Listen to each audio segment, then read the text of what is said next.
I think we're on. So visibility qualities of the image. This is chapter 13. Let me hit the lights a little bit.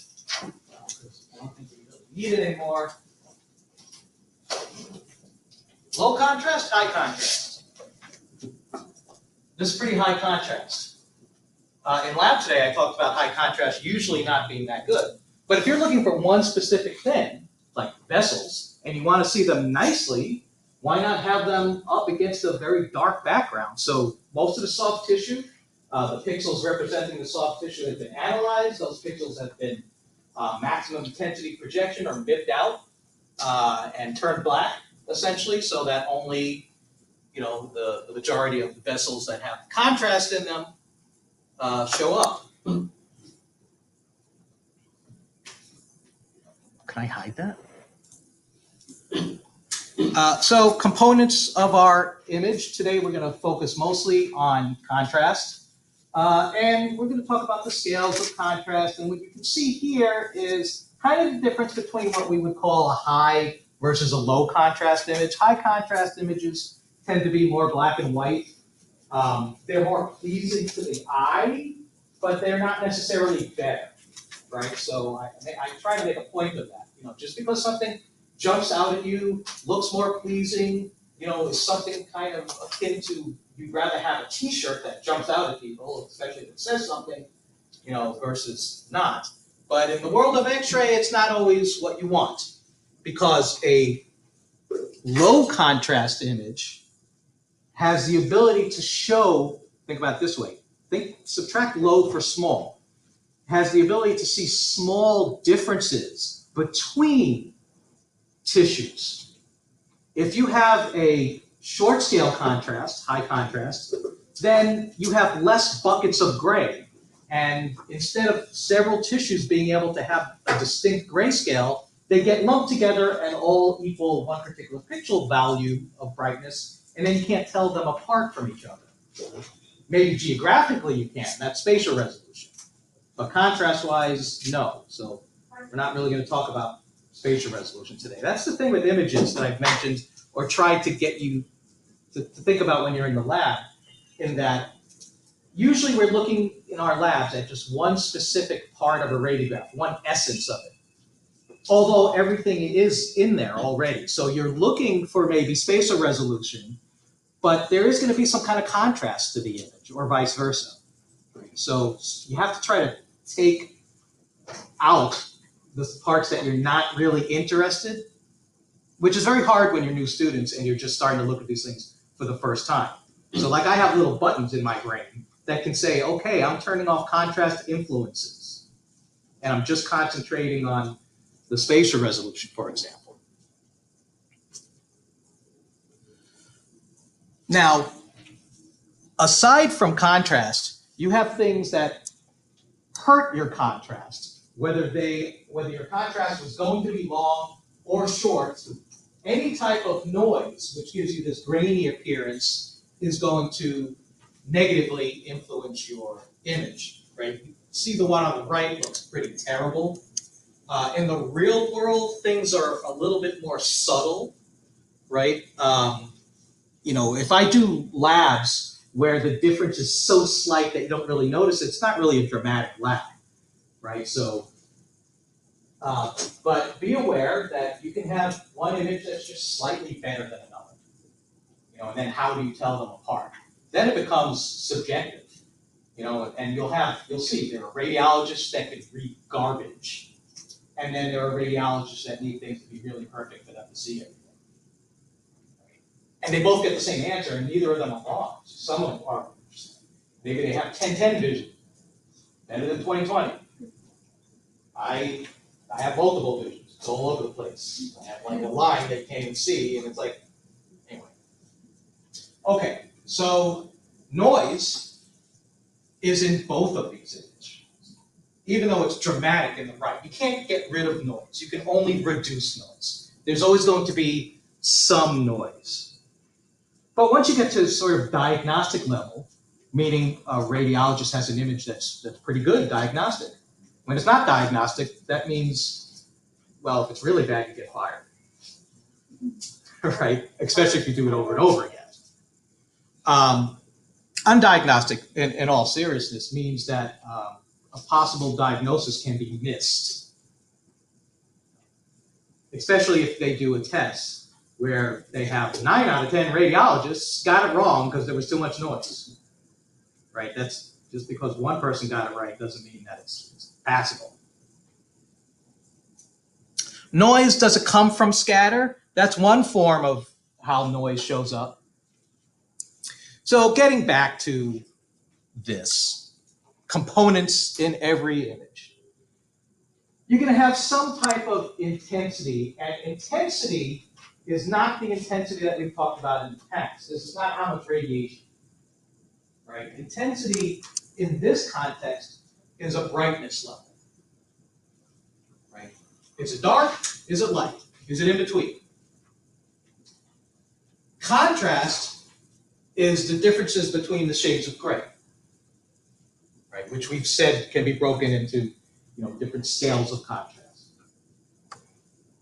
And then noise, which, like we said, unfortunately is in every image.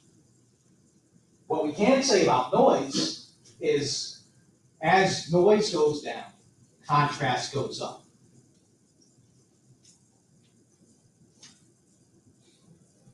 Doesn't get brighter. It just the contrast appears better.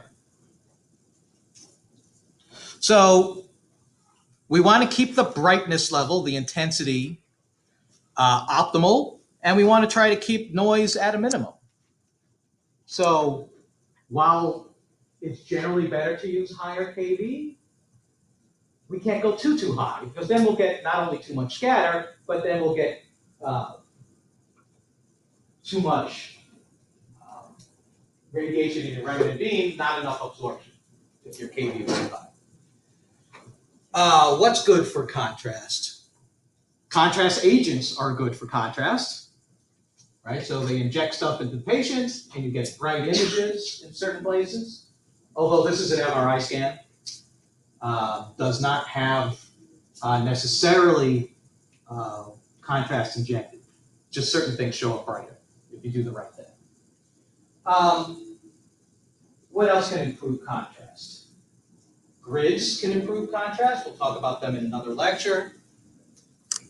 Here's a big one, collimation, right? When you make the field size smaller, that's good for contrast. Also reduces dose, so not everything is only one thing. Filtration? No.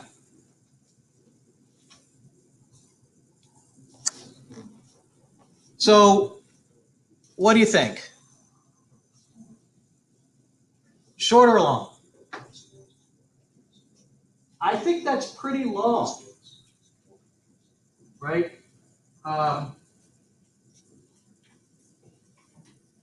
Images have a default value. Yes, digital images have a default value. We spend a lot of time next semester talking about how the computer makes an image look the way it should look.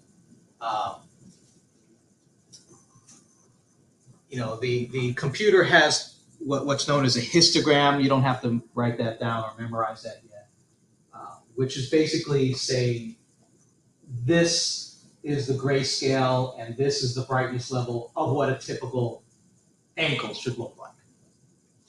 And then your ankle pops up, and then the computer goes, no, that looks terrible. I'm going to make you look like mine. That's why you've seen, especially in DR, you see this preliminary image, and then it just like flips. Like it says enhancing in room 2. So when you have a long scale image, you can imagine all of these representing a different type of anatomy. But as it gets shorter, right, and you have less grays, that means maybe all of these different types of anatomy that might fall into each one of these columns become one grayscale. Maybe it happens to take this color on, so they all look like one shape. Then you lose the information that way. At the same time, if it's so long, the differences are so small, then you might not be able to tell things apart from each other either. But the computer can, because every grayscale value is linked to a numerical value, right? I don't know if it's 1, 2, 3, 4, 5, but it's some kind of number. And that's how, when we saw that first splash image, the computer was able to say pixel value grayscales that are between X and Y that represent, the different shades of gray for soft tissue and the different shades of gray for, muscles and ligaments and all sorts of stuff, make those black. And then it tries to keep on the ones that were just for those nice carotids going down. Did someone have a question? Yes. Can you restate what you said with the low contrast? You said it's small. Oh, okay. So when you have low contrast, that means you have a lot more grays. That means you can show small, subtle differences between tissue types. That might have been what I said. If it wasn't, that is a true statement also.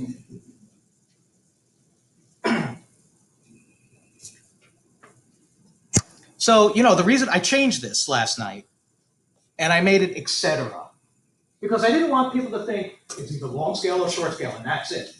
No, it's a mid-range, right? I don't know if you hit one of the buttons on the mouse and you can change the contrast. It's not just one or the other, A or B, right? You can go through the word is windowing. You can window the contrast.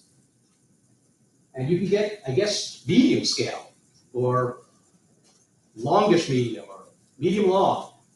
You ever have those Crayola boxes that's like you have 2 crayons, one's blue-green and the other one's green-blue?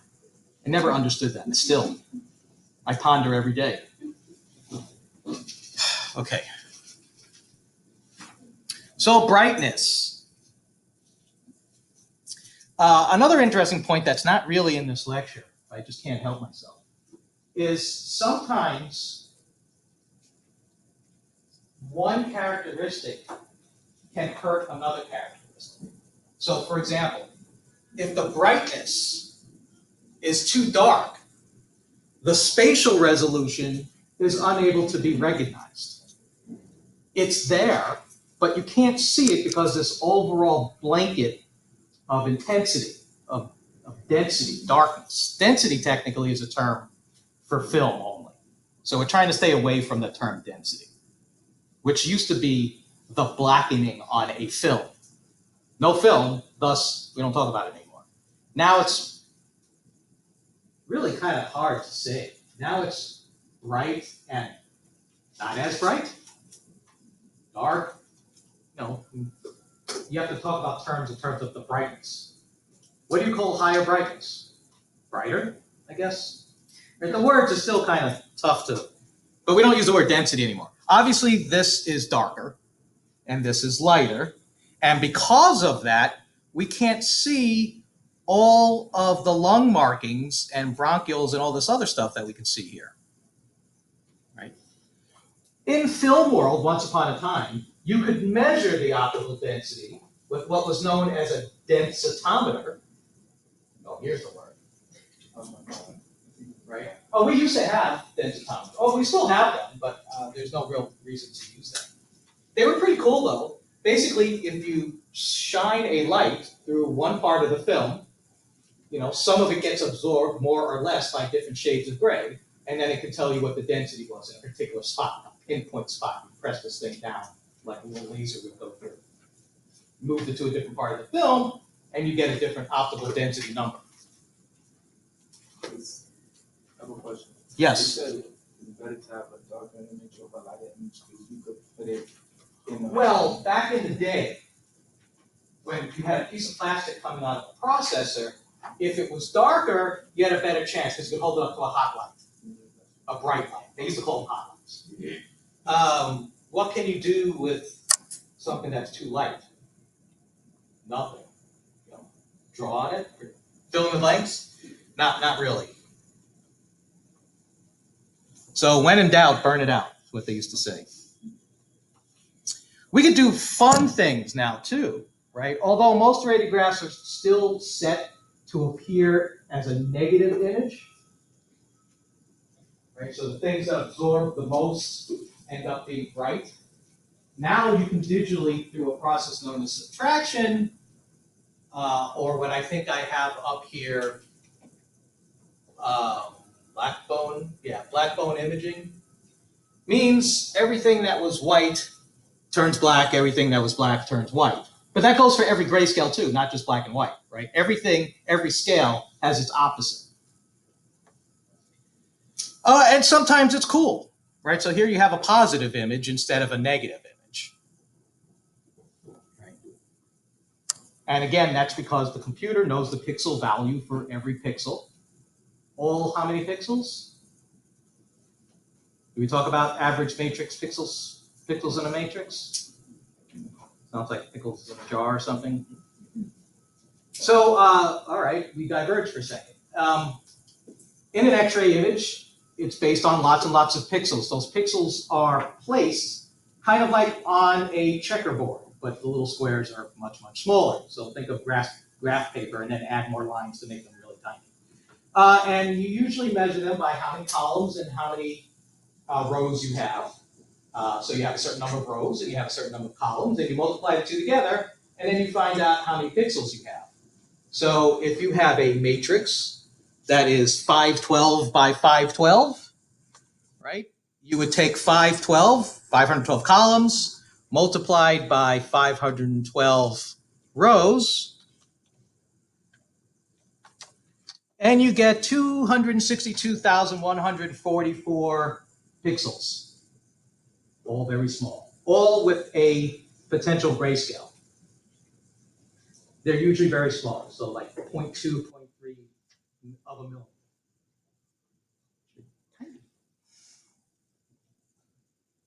But the computer knows the numerical value that goes with each and every one of those. So this is a rudimentary example of long scale versus short scale. So here's the other question that comes up. We talked about how many pixels you have. How many grayscales do you have? What do you think the potential is? Well, the potential is very high, right? The potential is much higher than we can comprehend with our eyes. I think we can, comprehend like 30 shades of gray, something like that. You have as many, not 50. No, I used that joke already.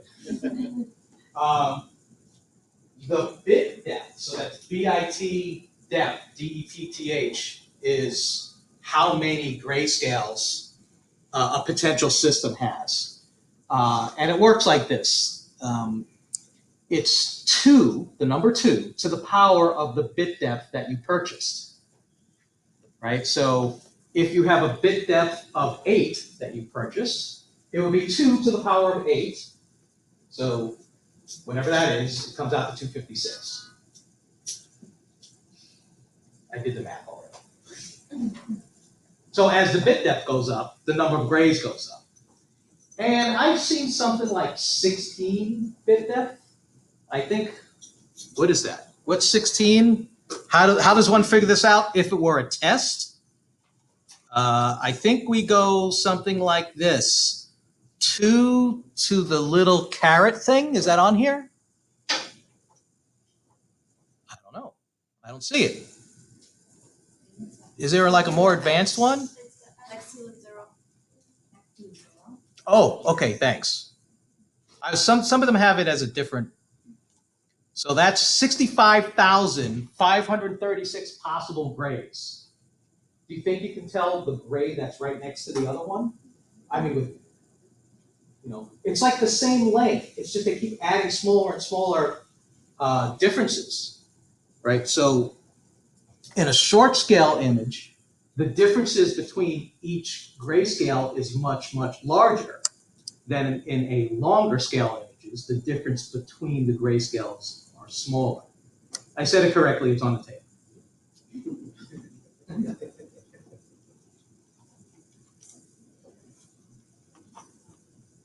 We have to move on here. Okay, can you measure contrast numerically? Yes, but only if you have, first of all, a way of quantifying, a particular grayscale. And then you can say that, here the difference between the two densities is the same because they ended up with 2 for both of these. How do you do this? You measure the ratio, so you can figure out the ratio between the grayscales by dividing the darker detail by the lighter detail. So does that mean this is 1 pixel divided by another pixel? Potentially. Probably, I guess in practice, a group of pixels. Remember, they're really small. And in any one spot, you're probably going to have a bunch of pixels that are the same grayscale value. Let's say you're looking at the tip fit, and if you go 1 millimeter at a time, is it really going to change that much? Not too much until you hit something different, like maybe pathology. I don't think I have any questions that ask you to actually do this. Wavelength versus scale. Longer wavelengths, which means lower KV, right? Because longer wavelengths are weaker with lower frequencies. I think that was a question. But I still have a class after this, so don't talk to them. You've already texted them everything, right? So they say that the contrast is better in the digital environment. And that's probably true, certainly because you can manipulate the contrast. We'll do some labs where we try to create initially an image that's short scale or long scale, and then try to switch it into the other one. Obviously, that's nothing you can do with film. It is what it is when it pops out.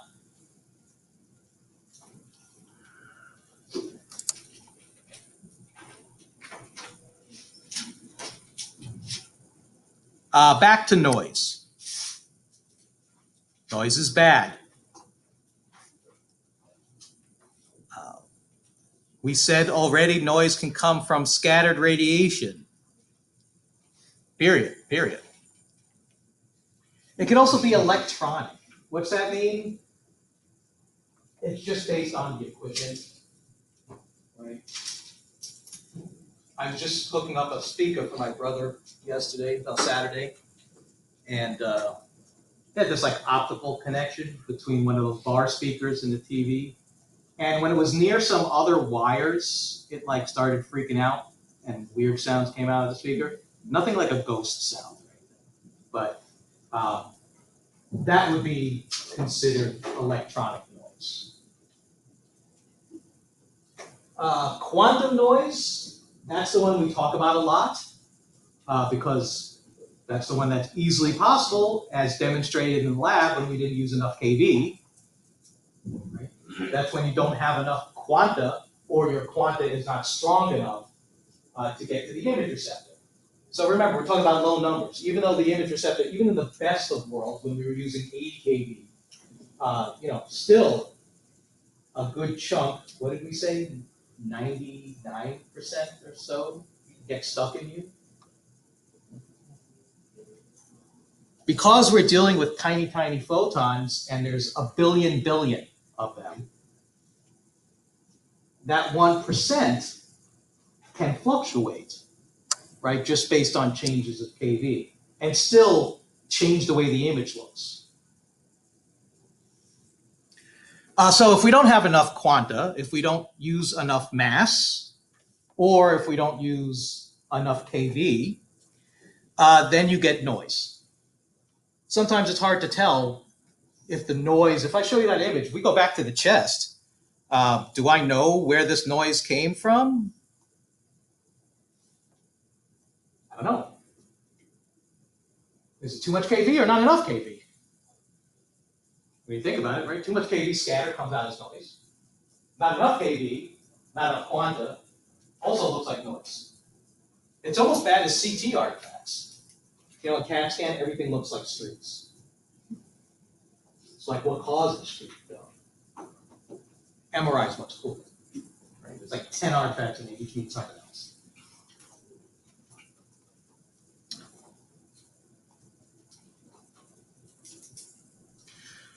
So the opposite of what I said before, also a true statement, is any type of noise will reduce contrast. What did I say before? I said anything that you do to reduce noise increases contrast. So it's the same statement, just written differently.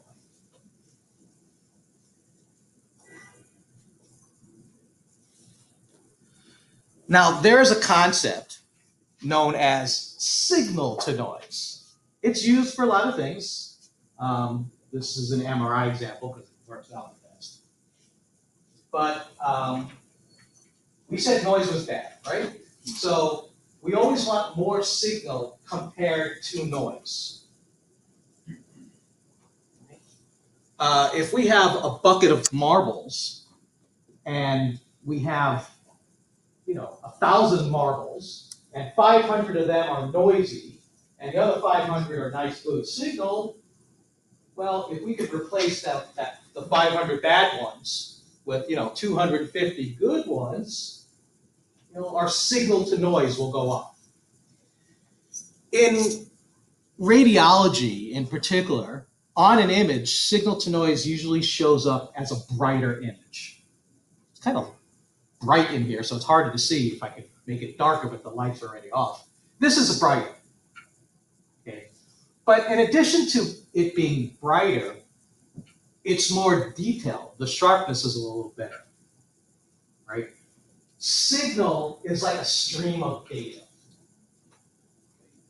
So when we use 80 kV versus 40, that's going to increase the signal to noise. More photons get through. Think of each photon as a piece of data that the computer is happy to have because it'll make the reconstruction process better.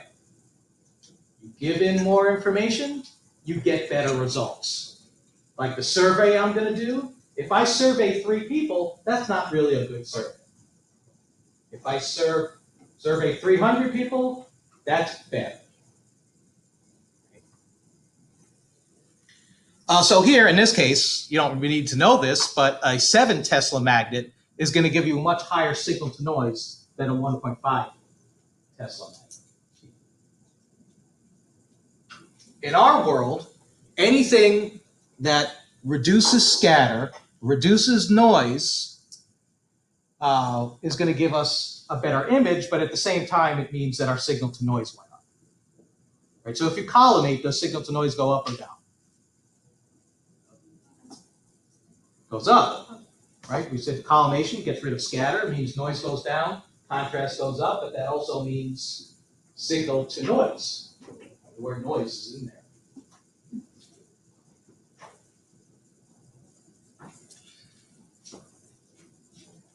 Why is this important? Because I'm prepping you guys for next semester already. We talk about signal to noise, but it really relates to providing more data for the reconstruction process. So sometimes that means increasing the kV.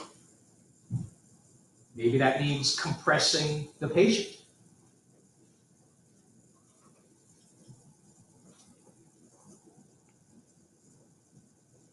And I think this is our last one. Artifacts. Artifacts are bad. Worse than noise, because they can be really big. So what do we do with artifacts? Well, that's why we change patients into gowns. But there's kind of an interesting thing happening in that as our images get better, because our equipment and processing get better, we're actually seeing artifacts that we didn't see in the past. Like just the folds of a gown show up even more than they used to. A guy would come in for a chest x-ray, just took his shirt off and he's just in his undershirt. We'd be like, yeah, whatever, you don't need to put on a gown. No, not anymore. Everyone gets a gown because the stitching in the undershirt shows up. Gowns are not perfect either, but we can't have everyone naked. We'd make like the news. But that would be optimal, I suppose. Please don't do this, as Professor Lobel said. It's better for you to be naked. Please undress. Take everything off. And then everything off anyway. No, not good. But so certain things you have to live with, and the radiologists know about it already. Like we don't have people pull out their piercings, right? But if people can take off a ring if you're doing a hand, or earrings when you're doing the C-spine, unless they're at a collar, you don't take the collar off so that you can take the earrings out. Lots of artifacts. In fact, this is a pretty cool site that I found the other day that has all sorts of, I hope I don't get in trouble with YouTube now because I'm recording this. I don't think so because it's not YouTube. But if you click on each one of these, they're underneath here. They talk about more of them. I particularly went to, and I like the title, Artifacts and Misadventures. I don't really know what that means, but in digital radiography, before going to this, there's a whole lot of artifacts that really cool looking ones, especially static, one of my favorites for film. So if you get a chance to look up static artifact, it looks like a lightning tree. I guess I could show you.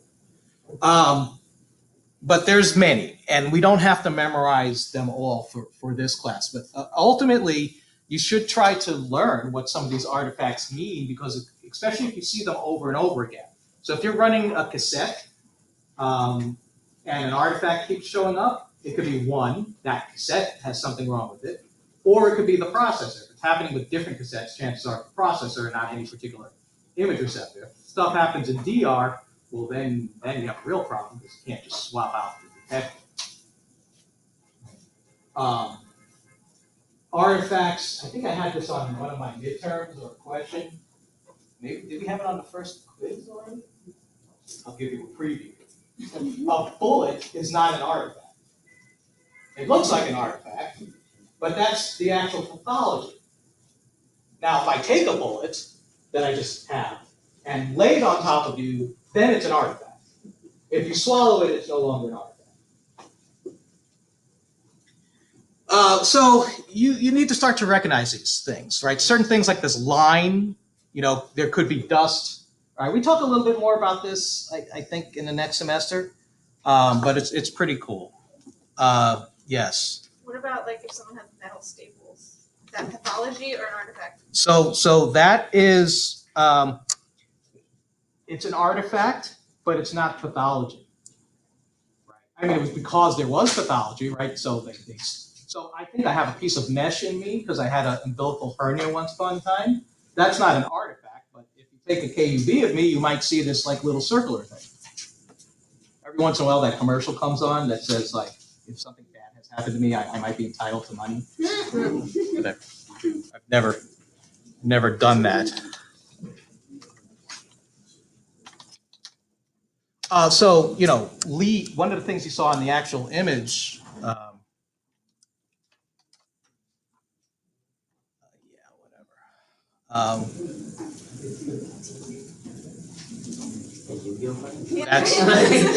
that's lightning. I told you they look pretty cool. That's this is from static electricity. I used to do a lab where we tried to make this happen. I would have people take the film out of the bin and then like rub it on the surface of the table or whatever it is, counter. Before running it, we try to do this, or like take a balloon and go like this and try to make stuff happen. Yeah, you don't have those in digital imaging. Those used to be my favorite. So I still talk about them, but can't talk about them anymore. Tattoos don't show up, but if they're brand new, they can smear in an MRI. So that's why on the checklist for MRI, if you ever look at the safety checklist, that have you ever been like a metal worker because they're worried about filings in their eyes? So one of the other questions is, tattoo. So is that because of the ink? Yeah, some kind of metallic something in the ink. But it's not If you have, I forget what it is, you know, if it's a month or two old, I think you're okay. Just in case, don't get a tattoo and they get an MRI like the next day. I mean, unless that's something cool and you want to try, and if that works out, then you can use my name. I want to be associated with that if it looks cool and ends up, you know, giving me more followers on Instagram. Okay. So I think that does it for us, other than to say in this particular image, the leads, you can't take leads off. So when you're doing a portable exam and you go to the patient, you can move maybe some wires, but you can't disconnect stuff, even though you know the image will not look as good. There's certain things you just can't do. All right, enjoy.